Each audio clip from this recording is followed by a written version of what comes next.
Հանրության համար հասկանալի է, Կտրիչ Ներսյանը սպասարկում է օտար պետության շահերը, քաղաքական առումով։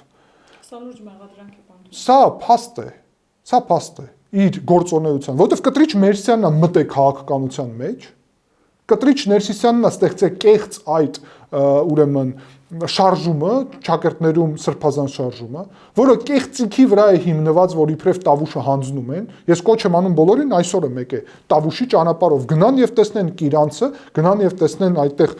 մեր սահմանապահ զորքերին, մեր եկեղեցին, որը այդտեղ կանգնած է, որի հանձնման մասին նաեւ քաղաքացի Գալստանյանը խոսում էր։ Բա դրա համար, որ այդ կեղծիքը ներքաղաքական դաշտով եկեղեցու մակարդակով հիշեցեմ կարգալույց չի արել Կտրիչը քաղաքացի Գալստանյանին պատասխանատուն ով է։ Կտրիչը կրում է պատասխանատվություն քաղաքական դրա համար։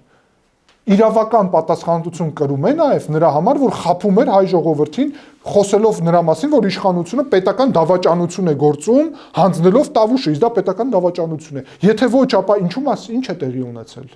Միայն քաղաքացի Գալստանյանն է պատասխանատու։ Ինքն էր գերագույն որոշողը այստեղ, թե Կտրիչ Ներսյանը։ Ուստի եթե մենք եւ կներեք, քաղաքացի Գալստանյանը չասեց աշխարհակաղակական կենտրոնների հետ էր խոսում։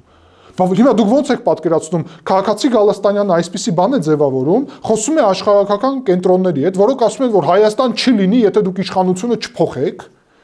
եւ ինքը այս ամեն ինչը կազմակերպում է, իր պաշտոնը սառեցնում են, բայց կարգալույց չի անում Կտրիչը, եւ Կտրիչը սրա հետ կապ չունի։